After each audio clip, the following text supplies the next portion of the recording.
Hello everyone, welcome to study IQ. Study IQ के इस video में हम करेंगे बिहार पीएससी का सेट नंबर 2। हम बिहार के जो भी इंपॉर्टेंट क्वेश्चन हैं उनको कवर कर रहे हैं बिहार पीएससी एग्ज़ाम के लिए। तो शुरू करते हैं सेट नंबर 2। मैं आपको बता दूं, हमारे स्टडी आईक्यू के पेड कोर्सेज आते हैं बहुत अच्छे क्वालिटी के, Bihar PSC, Bihar judiciary, SSC GK, Bihar TET और एसआई। तो इनमें से कोई भी कोर्स अगर आप खरीदना चाहते हैं, इनकी मदद से आप घर बैठे तैयारी कर सकते हैं। इनका जो लिंक है वो नीचे मैंने कमेंट में डाल दिया है। ये कोर्स खरीदने के लिए आप हमारी ऐप डाउनलोड कर सकते हैं या हमारी वेबसाइट studyIQ.com विजिट कर सकते हैं। तो चलिए सेट नंबर 2 शुरू करता हूं। केंद्रीय मंत्री रामविलास पासवान जी को पद्म भूषण दिया गया। इनका जन्म बिहार के किस जिले में हुआ था, किस डिस्ट्रिक्ट में हुआ था, और इन्हें यह मृत्यु उपरांत दिया गया क्योंकि 8 अक्टूबर के दिन 8 अक्टूबर 2020 को रामविलास पासवान जी की मृत्यु हो गई। तो इसमें कई क्वेश्चन आ सकते हैं। सबसे पहला तो ये कि इनकी पार्टी कौन सी थी। तो इन्होंने एक पार्टी शुरू करी थी, सन 2000 में बनाई थी उन्होंने वो पार्टी, और इसका नाम था लोक जनशक्ति पार्टी। लोक जनशक्ति पार्टी यानी एलजेपी। और इनके जो बेटे हैं अभी चिराग पासवान, वो उस पार्टी के अभी अध्यक्ष हैं इनके देहावसन के बाद, इनके मरने के बाद। तो रामविलास पासवान जी जो हैं, ये इनका जन्म हुआ था खगड़िया डिस्ट्रिक्ट में। सो आंसर है खगड़िया डिस्ट्रिक्ट बिहार। और ये चुनाव लड़ते थे हाजीपुर से। ये हाजीपुर से चुनाव लड़ते थे और बहुत बार इन्होंने चुनाव जीता है हाजीपुर से, और बहुत ही कद्दावर नेता माने जाते थे। इनको पद्म भूषण दिया गया। तो भारत का सर्वोच्च नागरिक सम्मान भारत रत्न होता है, उसके बाद होता है पद्म विभूषण और फिर होता है पद्म भूषण। यानी भारत का तीसरा सर्वोच्च नागरिक सम्मान जो होता है वो होता है पद्म भूषण। और बिहार की अगर क्वेश्चन आ जाए कि भाई 2021 में बिहार के कितने लोगों को पद्म पुरस्कार दिया गया, चाहे वो कोई भी पद्म पुरस्कार हो, तो आंसर है 5।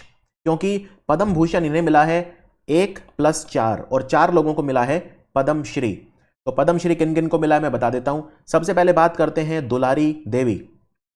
ये मैथिली पेंटर थी मधुबनी से। और एक आपने एक और सुना होगा मधुबनी पेंटर जिनका नाम था कर्पूरी देवी। कर्पूरी देवी का भी निधन अभी हुआ था 1-2 साल पहले। ये अपने फील्ड में बहुत ज़्यादा, इन्हें ये महारत है, पारंगत है अपने अपने फील्ड में। मधुबनी पेंटिंग को इन्होंने पूरी दुनिया में पॉपुलर करा है। तो दुलारी देवी जो हैं, इनको पद्मश्री मिला, राइट, कला के क्षेत्र में, मधुबनी पेंटिंग के क्षेत्र में। उसके बाद दूसरे जो व्यक्ति हैं वो हैं रामचंद्र माझी।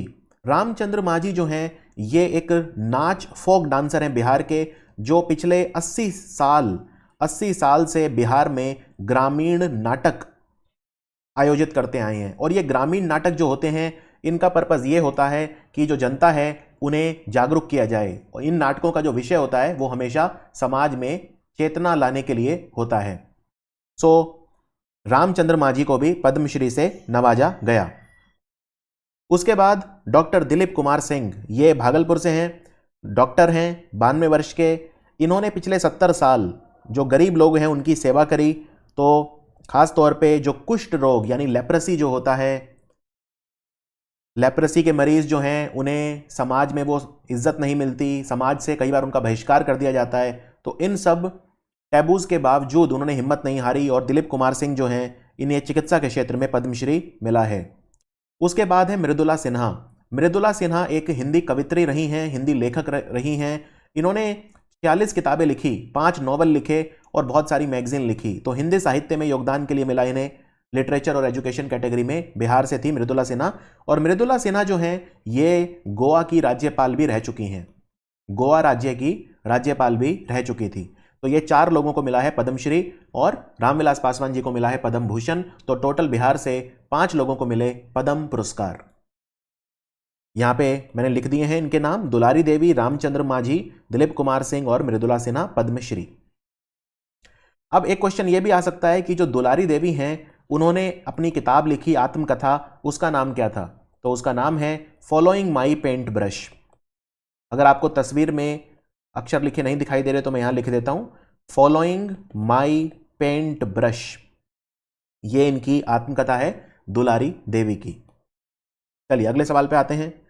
भारत में जो नीति आयोग है, और नीति आयोग आप जानते हैं इसको पहले प्लानिंग कमीशन बोलते थे, इसका पुराना नाम है प्लानिंग कमीशन। प्लानिंग कमीशन को ही बाद में चेंज करके नीति आयोग कर दिया गया। और नीति आयोग का जो चेयरमैन होता है वो हमेशा भारत का प्रधानमंत्री होता है। जो चेयरमैन होता है वो हमेशा एक्स ऑफिशियो मतलब जो भी भारत का प्रधानमंत्री होगा ऑटोमेटिकली नीति आयोग का चेयरमैन हो जाएगा। और इसके सीईओ कौन है? इसके सीईओ हैं, मुख्य कार्यकारी अधिकारी हैं नीति आयोग के, मिस्टर अमिताभ कांत। तो नीति आयोग ने एक इंडेक्स करवाया, सूचकांक, जिसका नाम है नवाचार सूचकांक यानी इनोवेशन इंडेक्स। इनोवेशन इंडेक्स ये बताता है कि नवाचार के मामले में, नई चीज़ें बनाने के मामले में, पेटेंट के मामले में कौन सा राज्य सबसे आगे है। तो इसमें जो बड़े राज्य हैं उनमें बिहार का स्थान क्या रहा, तो मैं आपको दिखा देता हूं टेबल। नंबर 1 पे रहा कर्नाटक, और ये इंडेक्स एक बार 2019 में आया था और एक बार 2020 के लिए जो 2021 में रिलीज हुआ था। तो अभी 2 ही बार आया है और दोनों बार नंबर 1 था कर्नाटक। ये यानी कह सकते हैं कर्नाटक में नवाचार, भारत में इनोवेशन सबसे ज्यादा है। और आप यहां पे देख सकते हैं कि बिहार का जो स्थान है वो आखिरी है। बड़े राज्यों में जो बिहार का स्थान है वो आखिरी है, यानी बिहार जो है वो 17वें नंबर पे रहा बड़े राज्यों में। फिर है छोटे राज्य और हिमालयी राज्य, खासतौर पे जो हमारे हिमालयी और जो पूर्वोत्तर के राज्य हैं। तो इनमें सबसे अच्छा नवाचार है हिमाचल में और सबसे खराब है मेघालय में। यूनियन टेरिटरी की बात करें तो दिल्ली में बेस्ट है, दिल्ली सबसे इनोवेटिव है और लक्षद्वीप सबसे कम इनोवेटिव है। और दिल्ली का स्कोर देखिए, दिल्ली का स्कोर था 46.60 और कर्नाटक का स्कोर है 42.50। तो अगर आपसे राज्यों में नहीं पूछा जा रहा, सिर्फ यह पूछा जा रहा है कि नीति आयोग का जो इनोवेशन इंडेक्स है उसको टॉप किसने किया, तो आपका आंसर दिल्ली होना चाहिए। लेकिन अगर आपसे पूछा है कि राज्य कौन सा है, स्टेट कौन सा है जिसने टॉप किया है, तो आंसर होगा कर्नाटक। क्लियर? चलिए अब हम आगे बढ़ते हैं। बिहार जो है अभी अभी 17वां India international mega trade fair का आयोजन किया गया। 17वें India international mega trade fair, और इसको ओडिशा में इसका आयोजन किया गया था। राइट? तो आपको यह बताना है ये जो 17वां भारत अंतर्राष्ट्रीय व्यापार मेला हुआ, ये कौन से राज्य ने ऑर्गेनाइज किया था? इसमें बिहार पार्टनर राज्य था। बिहार इसमें पार्टनर राज्य था, तो इसका आयोजन जो है भुवनेश्वर में किया गया था। ओडिशा की राजधानी है भुवनेश्वर, यहां पे किया गया था। और इसमें बहुत सारे देशों ने भी हिस्सा लिया, विभिन्न देशों ने हिस्सा लिया। तो इस बार जो पार्टनर देश था वो कौन सा था? पार्टनर राज्य तो बिहार था, लेकिन पार्टनर कंट्री पूछ लें तो पार्टनर कंट्री इसमें था बांग्लादेश। और इसमें फोकस कंट्री कौन सा था? और पार्टनर कंट्री और फोकस कंट्री में फर्क क्या होता है? देखो, पार्टनर कंट्री होता है जो सह मेजबान है, यानी उस इवेंट को ऑर्गेनाइज करने में जो मेजबानी कर रहा है, जो कंट्रीब्यूट कर रहा है, वो है पार्टनर कंट्री। लेकिन फोकस कंट्री होता है जिसकी कला, जिसकी संस्कृति, जिसके उत्पाद, जिसकी सेवाएं वहां पे जिनकी प्रदर्शनी की जाती है, उसको बोलते हैं फोकस कंट्री। तो फोकस कंट्री इस बार 2 थे, एक था अफगानिस्तान और एक था ईरान। एक था अफगानिस्तान और एक था ईरान। समझ में आया? तो आपसे 3 क्वेश्चन इस पे पूछे जा सकते हैं। सबसे पहला कि ये जो India international mega trade fair है ये कहां पे हुआ? ये हुआ था भुवनेश्वर में। दूसरा, पार्टनर स्टेट कौन सा था? बिहार। तीसरा, पार्टनर कंट्री कौन सा था? बांग्लादेश। और चौथा क्वेश्चन, फोकस कंट्री कौन सा था? अफगानिस्तान और ईरान। बिहार में दूसरा चिड़ियाघर बना है अभी अभी, ये कौन से डिस्ट्रिक्ट में बना है? देखिए, बिहार में अभी तक सिर्फ एक ही चिड़ियाघर था और वो था संजय गांधी प्राणी उद्यान। संजय गांधी प्राणी उद्यान या संजय गांधी बायोलॉजिकल पार्क, जो कि पटना में है। लेकिन अब बिहार का दूसरा चिड़ियाघर बना है रानीगंज में। तो आंसर रानीगंज होना चाहिए, लेकिन यहां पे डिस्ट्रिक्ट पूछा है तो डिस्ट्रिक्ट है अरारिया। अरारिया डिस्ट्रिक्ट में बिहार का दूसरा चिड़ियाघर बना है। ये 289 एकड़ जमीन पे फैला हुआ है और इसका उद्घाटन नीतीश कुमार जी ने अप्रैल 2021 में किया था। बिहार में वैसे एक ही नेशनल पार्क है और वही नेशनल पार्क टाइगर रिजर्व भी है। तो ये कौन सा है? वाल्मीकि नेशनल पार्क या वाल्मीकि टाइगर रिजर्व बिहार में बस एक ही है। और चलिए एक क्वेश्चन का आंसर दीजिए। वाल्मीकि जो नेशनल पार्क है ये बिहार के किस जिले में आता है, किस डिस्ट्रिक्ट में आता है? ये आपको नीचे कमेंट्स में लिख के मुझे बताना है। भारत का पहला डॉल्फिन रिसर्च सेंटर यानी डॉल्फिन अनुसंधान केंद्र ये बिहार में कहाँ पे बनेगा?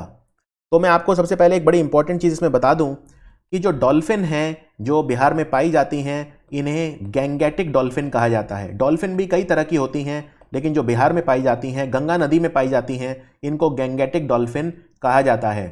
और डॉल्फिन मछली नहीं होती, डॉल्फिन होता है मैमल, यानी कि स्तनधारी जीव, जो बच्चों को दूध पिलाते हैं या जो बच्चों का पालन पोषण करते हैं, जिनके शरीर पे बाल होते हैं, बहुत सारे फीचर होते हैं मैमल्स के, इन्हें स्तनधारी जीव कहा जाता है।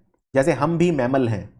तो गैंगेटिक डॉल्फिन जो है बिहार में, इनफैक्ट पूरे भारत में एक ही अभयारण्य है गैंगेटिक डॉल्फिन के लिए, जिसको बोलते हैं Vikramshila Gangetic dolphin century. Vikramshila Gangetic dolphin century. और ये कहां पे है? ये भागलपुर में है, भागलपुर डिस्ट्रिक्ट में है। और ऑब्वियसली आप जानते हैं भागलपुर में गंगा नदी बिहार से बाहर निकलती है। ये बिहार मान लेता हूं। अगर सवाल आपसे आप पूछ लें कि गंगा नदी बिहार में जब घुसती है तो कौन से डिस्ट्रिक्ट में सबसे पहले घुसती है, तो आंसर है बक्सर। ठीक है, बक्सर में घुसती है सबसे पहले। और निकलती कहां से है? तो आंसर है भागलपुर। बक्सर से गंगा नदी प्रवेश करती है बिहार में और भागलपुर से बाहर निकल जाती है। ठीक है, तो ये सब चीजें आपको जब डेप्थ में पढ़ेंगे, जब आप गहराई में पढ़ेंगे तभी पता चलेंगी, वरना तो आपको उतना ही पता रहेगा जितना सबको पता है। ठीक है, ये सब चीजें तब पता चलती हैं जब आप गहराई से पढ़ते हैं। ठीक है, चलिए, तो national dolphin research centre Patna विश्वविद्यालय में बनेगा, पटना यूनिवर्सिटी में बनेगा। लेकिन एक इंपॉर्टेंट बात, और वो ये, अभी तो पटना यूनिवर्सिटी में बनेगा, लेकिन बाद में इसको भागलपुर में शिफ्ट कर दिया जाएगा, विक्रमशिला गैंगेटिक डॉल्फिन सेंचुरी में ही।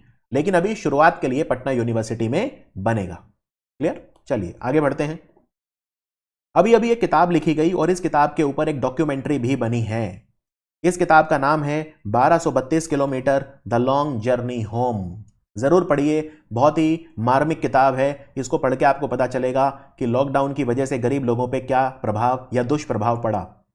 यह कहानी है कुछ दोस्तों की, रितेश, आशीष, राम बाबू, सोनू, कृष्णा, संदीप और मुकेश, जिनकी फोटो आप यहां पे देख रहे हैं। ये जो 7 मजदूर हैं बहुत ही गरीब हैं और इनके पास काम नहीं बचा, लॉकडाउन हो गया, बसें बंद, ट्रेन बंद, फ्लाइट बंद, तो अपनी साइकिल उठाई इन्होंने और ये अपने गांव वापस गए। ये गाजियाबाद में काम करते थे, तो गाजियाबाद जो है वहां से लेके बिहार में सहरसा तक 1232 किलोमीटर साइकिल चलाई इन्होंने।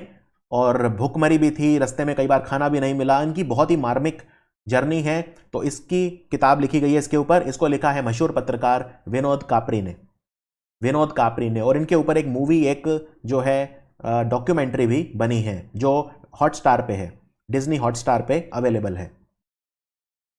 बिहार की सरकार की एक योजना है जिसका नाम है कन्या उत्थान योजना। तो कन्या उत्थान योजना में जो लड़कियां हैं, किशोरियां, जो स्टूडेंट्स हैं, उनको ग्रेजुएशन कंप्लीट करने पे कितनी वित्तीय सहायता दी जाती है, कितना एक तरह से इनाम सरकार की तरफ से मिलता है।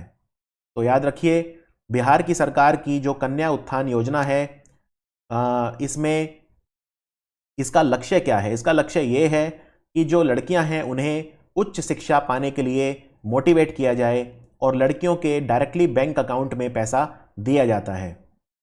तो इसमें 25,000 रुपये उन लड़कियों को मिलता है जो इंटरमीडिएट एग्जाम को पास कर लेती हैं और 50,000 रुपये मिलता है जब वो ग्रेजुएशन पूरी कर लेती हैं। तो इसका जो आंसर है वो है 50,000 रुपये। 50,000 रुपये।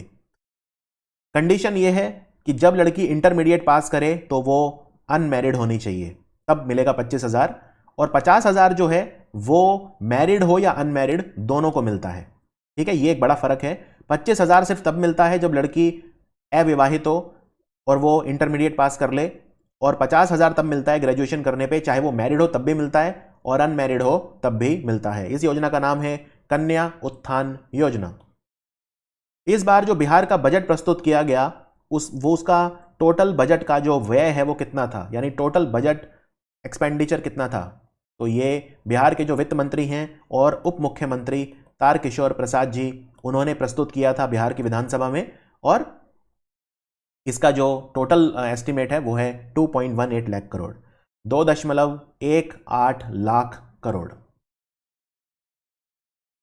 ईज ऑफ लिविंग इंडेक्स में पटना का रैंक क्या है उन शहरों में जो बड़े शहर हैं? अब ये थोड़ा आपको समझना पड़ेगा ये क्या है। देखिए, हमारा जो आवास और शहरी मामलों का मंत्रालय है, जिसे हम ministry of housing and urban affair बोलते हैं, इसने 2 इंडेक्स करवाए। इंडेक्स मतलब होता है जब हम राज्यों का तुलना करते हैं, राज्यों का कंपैरिजन करते हैं। तो एक है ईज ऑफ लिविंग इंडेक्स, और ईज ऑफ लिविंग इंडेक्स ये बताता है कि भारत का कौन सा शहर कितना रहने लायक है। ठीक है, तो भारत का जो रहने लायक शहर है, यहां पे देखिए टॉप 10, ये टॉप 10 है बड़े शहर और ये टॉप 10 है छोटे शहर। यहां पे बड़े शहर और छोटे शहर का मतलब क्या है? बड़ा शहर वो है जिसकी आबादी 10 लाख से ज्यादा है, और छोटा शहर वो है जिसकी आबादी 10 लाख से कम है। तो सबसे अच्छा भारत का शहर है रहने के लिए बेंगलोर, ये है बड़े शहरों में, और छोटे शहरों में सबसे अच्छा है रहने के लिए शिमला। बाकी टॉप 10 में आप देख सकते हैं बिहार का कोई भी शहर नहीं है। पुणे, अहमदाबाद, चेन्नई, सूरत, नावी मुंबई, कोयंबटूर, वडोदरा, इंदौर और ग्रेटर मुंबई, ये 10 सबसे अच्छे रहने लायक शहर हैं बड़े। इनमें ज़्यादातर शहर आप जानते होंगे कौन से राज्य में आते हैं। पुणे महाराष्ट्र, अहमदाबाद गुजरात, चेन्नई तमिलनाडु, सूरत गुजरात, नावी मुंबई जो है महाराष्ट्र, कोयंबटूर तमिलनाडु में है, वडोदरा गुजरात, इंदौर मध्य प्रदेश और ग्रेटर मुंबई अगेन महाराष्ट्र। शिमला हिमाचल की राजधानी है, भुवनेश्वर उड़ीसा की राजधानी है, सिलवासा कहाँ है पता है? दादरा नगर हवेली की राजधानी है। काकीनाडा आंध्र प्रदेश में है, सलेम तमिलनाडु में है, वेल्लोर भी तमिलनाडु में है, गांधीनगर गुजरात की राजधानी है, गुरुग्राम हरियाणा में है, दावनगिरी कर्नाटक में है, तिरुचिरापल्ली तमिलनाडु में। तिरुचिरापल्ली को त्रिची भी बोलते हैं। तो ये भारत के शहर हैं बड़े और छोटे सबसे ज्यादा रहने लायक। तो इनमें बिहार का क्या कोई स्थान रहा? बिहार का जो स्थान है पटना का 33 रहा, यानी पटना पूरे भारत का बड़े शहरों में, ठीक है, अबव 1 मिलियन, क्योंकि पटना की आबादी 10 लाख से ज्यादा है, तो बड़े शहरों में पटना का स्थान 33वां रहा। अच्छा, छोटे शहरों में क्या बिहार का कोई शहर है टॉप 50 में? हाँ, बिहार के 2 शहर हैं टॉप 50 में। बिहार शरीफ 28वें नंबर पे रहा। छोटे शहरों की बात हो रही है बिलो 1 मिलियन, तो बिहार शरीफ 28वें नंबर पे रहा। भागलपुर 30वें नंबर पे रहा, भागलपुर जो सिल्क सिटी बोलते हैं, जो सिल्क के लिए मशहूर है। और मुजफ्फरपुर जो है वो 62वें नंबर पे रहा। ठीक है, तो ये आपको सारे अच्छे से पता होने चाहिए। अब हम आ जाते हैं दूसरे इंडेक्स पे। मैंने आपको बताया था 2 इंडेक्स करवाए थे, तो ईज ऑफ लिविंग इंडेक्स तो हमने कर लिया, यानी रहने लायक कौन सा शहर है। दूसरा है नगर निगम म्युनिसिपल परफॉर्मेंस इंडेक्स, इसको बोलते हैं म्युनिसिपल परफॉर्मेंस इंडेक्स। तो म्युनिसिपल परफॉर्मेंस इंडेक्स में भी टॉप 10 बड़े और टॉप 10 छोटे शहरों में बिहार का कोई भी नहीं था। और मैं आपको बता दूं कि जो म्युनिसिपल परफॉर्मेंस इंडेक्स की अगर मैं बात करूं तो उसमें इंदौर नंबर 1 था। म्युनिसिपल परफॉर्मेंस इंडेक्स में इंदौर बड़े शहरों में नंबर 1 था, और छोटे में नई दिल्ली म्युनिसिपल कॉर्पोरेशन, नई दिल्ली नगर निगम नंबर 1 था। टॉप 10 में अगेन बिहार का कोई नहीं था, लेकिन बड़े शहरों में पटना का स्थान रहा 16वां। तो पटना जो है नगर निगम सूचकांक में 16वें नंबर पर रहा। और छोटे शहरों की बात करें तो बिहार शरीफ नंबर 1 था। बिहार शरीफ छोटे शहरों में म्युनिसिपल परफॉर्मेंस इंडेक्स में 35वें नंबर पर रहा। 36वें पे था भागलपुर और 43वें पे था मुजफ्फरपुर। चलिए आगे बढ़ते हैं। अभी अभी बिहार में पहली हिल टॉप बुद्धिस्ट मोनेस्ट्री खोजी गई। कहां पे? हिल टॉप मतलब होता है पहाड़ी के ऊपर। पहाड़ी के ऊपर जब खुदाई करी गई तो वहां पे एक बुद्धिस्ट मोनेस्ट्री मिली। मोनेस्ट्री मतलब जहां पे बौद्ध धर्म के अनुयायी रहते हैं, पूजा करते हैं, अर्चना करते हैं, अविवाहित रहते हैं, बहुत बार मॉन्क ब्रह्मचार्य का पालन करते हैं और बौद्ध धर्म का प्रचार और प्रसार करते हैं। तो ये बिहार में कहां पे पाई गई है? ये डिस्ट्रिक्ट है लखीसराय। तो लखीसराय डिस्ट्रिक्ट में ये पाई गई है, लाल पहाड़ी पे। इस पहाड़ी का नाम है लाल पहाड़ी। लखीसराय के में जो रहते हैं वो जानते होंगे। और ऐसे कुछ हमें यहाँ पे साक्ष्य मिले हैं, तथ्य मिले हैं, सबूत मिले हैं कि जैसे ये महायान जो बुद्धिज्म है उसको कैटर करती थी, महायान बुद्धिज्म की थी। और ये एक विहार था, ऐसा भी माना जाता है। मोनेस्ट्री, स्तूपा, विहार, ठीक है, ये तो एक विहार भी हो सकता था। यहाँ पे जली हुई जो ईंटें हैं वो भी पाई गई हैं, और ये लखीसराय में खोजी गई है हमारे पुरातत्व विभाग के द्वारा। एक सिंगर है बिहार का हिमांशु, इसने गाना गाया भारत होगा आत्मनिर्भर। ये गाना इसने गाया गणतंत्र दिवस 2021 में। तो ये बिहार में कहाँ से है? इसने बिहार का नाम ऊंचा किया, तो ये समस्तीपुर से है। हिमांशु जो है ये समस्तीपुर जिले को बिलोंग करता है। बिहार में कौन व्यक्ति हैं, बिहार में कौन बच्चा है जिसे प्रधानमंत्री राष्ट्रीय बाल पुरस्कार मिला? प्रधानमंत्री राष्ट्रीय बाल पुरस्कार ये मिला ज्योति कुमारी को। ज्योति कुमारी आप जानते ही हैं, जिन्होंने साइकिल चलाई 1200 किलोमीटर, अपने चोटिल पिता को पीछे बिठाकर जो साइकिल चला के गई, तो इन्हें अपने बहादुरी के लिए प्रधानमंत्री राष्ट्रीय बाल पुरस्कार जो है उससे नवाजा गया। साइकिल गर्ल बोलते हैं इन्हें, बिहार की साइकिल गर्ल ज्योति कुमारी। अभी इन पे एक बॉलीवुड फिल्म भी बन रही है वैसे इनकी कहानी पे। बिहार में पहला कछुआ पुनर्वास केंद्र यानी rehabilitation centre for fresh water turtle, ये कहां पे ओपन किया गया? तो ये भागलपुर में किया गया। भागलपुर में किया गया, और भागलपुर में गंगा नदी का जो प्रवाह है काफ़ी ज़्यादा है, तो यहाँ पे नदी के किनारे जो टर्टल हैं अंडे देते हैं, कछुए अंडे देते हैं, इनके लिए बहुत एक आइडल लोकेशन है वो, जहाँ पे ये अक्सर आते हैं। और बहुत बड़े बड़े टर्टल भी कई बार पाए जाते हैं, 15-15 किलो के भी कछुए मिलते हैं यहाँ पे। तो ये जो पुनर्वास केंद्र है ये लगभग आधा हेक्टेयर ज़मीन पे होगा। इसमें 500 कछुए रखे जा सकेंगे।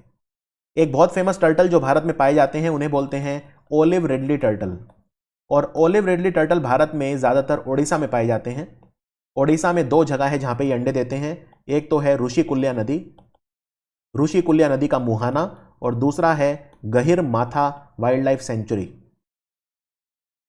बिहार जो है वो भारत का कौन सा राज्य बना जहाँ पे एक बर्ड रिंगिंग स्टेशन बनाया गया है? ये बर्ड रिंगिंग स्टेशन क्या होता है? देखिए, जो प्रवासी पक्षी होते हैं जो उड़ के आते हैं दूसरे देशों से, उनको यहाँ पे देखा जाता है, उन पे शोध किया जाता है, अनुसंधान करा जाता है पक्षियों के ऊपर, उन पे नज़र रखी जाती है, उनको मॉनिटर करा जाता है, उनका व्यवहार वगैरह देखने के लिए दूरबीनें लगाई होती हैं, तो इसको बोलते हैं बर्ड रिंगिंग स्टेशन। ये उत्तर भारत का पहला है, नॉर्थ इंडिया का पहला है, लेकिन ये भारत का चौथा है, भारत का चौथा। इससे पहले बर्ड रिंगिंग स्टेशन सबसे पहले तमिलनाडु में बना था, फिर राजस्थान में बना था, और फिर ओडिशा में बना था। तो ओडिशा ईस्टर्न इंडिया हो गया, और राजस्थान वेस्टर्न इंडिया हो गया, तमिलनाडु साउथ इंडिया हो गया। तो मैं कह सकता हूं कि हाँ, रफली नॉर्थ इंडिया का ये पहला है, लेकिन ये चौथा है। ये भी आपको ध्यान रखना है, भारत का बर्ड रिंगिंग स्टेशन। चलिए आगे बढ़ते हैं। बिहार जो है उसने भारत की पहली ट्राइबल वुमेन पुलिस बटालियन बनाई, यानी जनजातीय महिलाएं जो हैं उन्हें पुलिस के तौर पे रिक्रूट करा गया। इस बटालियन का नाम क्या है? तो इस बटालियन का नाम रखा है स्वाभिमान वाहिनी। बिहार पुलिस स्वाभिमान वाहिनी, ये नाम रखा है। इनकी जो परेड हुई थी वो पटना के मिथिलेश स्टेडियम में हुई थी। तो मिथिलेश स्टेडियम कहाँ पे है? पटना में है, और ये भारत की पहली ट्राइबल वुमेन पुलिस बटालियन है। वो बॉलीवुड एक्टर कौन है जिन्हें पटना नगर निगम ने अपना ब्रांड एम्बेसडर बनाया है? पटना नगर निगम ने, इनका नाम है संजय मिश्रा। बॉलीवुड एक्टर संजय मिश्रा, ये लोगों को स्वच्छता अभियान से जोड़ेंगे, उनको जागरूक करेंगे। जो मलिन बस्तियां हैं, दूषित जो बस्तियां हैं, पॉल्यूटेड हैं, वहां पे जाके ये लोगों को साफ सफाई के प्रति जागरूक करेंगे। बिहार में एक झील है कबरताल। कबरताल झील को और क्या बोलते हैं? तो इसको कांवड़ झील भी बोलते हैं, बेगूसराय में है ये, और इसको रामसर साइट डिक्लेयर करा गया है, रामसर स्थल डिक्लेयर करा गया है। तो रामसर स्थल कितने बने हैं और कितने हो गए हैं भारत में? पहले 37 थे, 5 बने, अभी अभी टोटल हो गए हैं 42। तो अगर पूछें कि भाई भारत में कितने रामसर स्थल हैं, और ये रामसर स्थल क्यों बोलते हैं इन्हें? क्योंकि ईरान में एक शहर है रामसर, जहाँ पे कंट्रीज मिले थे और उन्होंने ये कहा था कि हमें जो हमारी आर्द्र भूमि है, जो झीलें वगैरह हैं, उनका संरक्षण करना चाहिए, इसलिए इसे रामसर स्थल बोलते हैं। भारत में 42 रामसर स्थल हैं, और इनमें बिहार में ये पहला है, कांवड़ झील, बिहार का पहला। और ये बहुत बड़ी झील है, ये बेगूसराय में कांवड़ झील जो है बहुत बड़ी है। ओक्सबाऊ लेक है ये, ओक्सबाऊ लेक जो नदी से अलग होकर बन जाता है ना, ओक्सबाऊ लेक वो है ये। तो आंसर है कांवड़ झील। और जो अभी 5 बने हैं उनमें एक तो बनी है आसान झील जो उत्तराखंड में है, फिर एक है लोनार झील जो बुल्धाना डिस्ट्रिक्ट महाराष्ट्र में है, एक है सोकार झील जो लद्दाख में है, और एक है सुर सरोवर आगरा में है, इसे कीथम झील भी बोलते हैं। तो ये 5 झील हैं जो अभी अभी रामसर स्थल भारत में बनी हैं। बिहार खादी का ब्रांड एम्बेसडर कौन बना है? खादी आप जानते हैं, खादी हमारे स्वतंत्रता संग्राम से भी जुड़ा हुआ था। खादी एक बहुत इंपॉर्टेंट वस्त्र होते हैं खादी के बने हुए। तो खादी, बिहार की जो खादी है उसको प्रमोट करेंगे मशहूर एक्टर पंकज त्रिपाठी। और खादी को प्रमोट करने का जिम्मा होता है खादी और ग्राम उद्योग आयोग का। और खादी और ग्राम उद्योग आयोग, जिसे khadi and village industries commission बोलते हैं, KVIC, ये कौन से मंत्रालय के अधीन काम करता है? MSME मंत्रालय, लघु मध्य, जो छोटे और मध्यम उद्यम के लिए जो मंत्रालय होता है, जिसके मंत्री हैं नितिन गडकरी, जिनकी कॉन्स्टिट्यूएंसी है नागपुर। और बिहार में खादी कहाँ पे होती है? मधुबनी। तो मधुबनी खादी जो होती है वो मशहूर है, तो मधुबनी खादी को ये प्रमोट करेंगे पूरे बिहार में। तो ये था हमारा वीडियो कंप्लीट सेट नंबर 2। बहुत ही जल्दी मिलूंगा आपसे सेट नंबर 3 में। आई होप आप इस सीरीज को एंजॉय कर रहे होंगे और सेट 3 में हम मिलेंगे। और मैं आपको एक बार याद दिला दूं, हमारे पेड कोर्स भी आते हैं। अगर आप किसी भी परीक्षा की तैयारी कर रहे हैं, घर बैठे आप तैयारी कर सकते हैं। जैसे आपने ये वीडियो देखा है वैसे ही आप पूरा सिलेबस अपना कवर कर सकते हैं। हमारे course Bihar PSC, Bihar judiciary, Bihar SSC, Bihar GK, TET और SI के लिए भी अवेलेबल हैं। तो बहुत जल्दी आपसे मिलता हूं फिर सेट नंबर 3 में। Thank you for watching study IQ।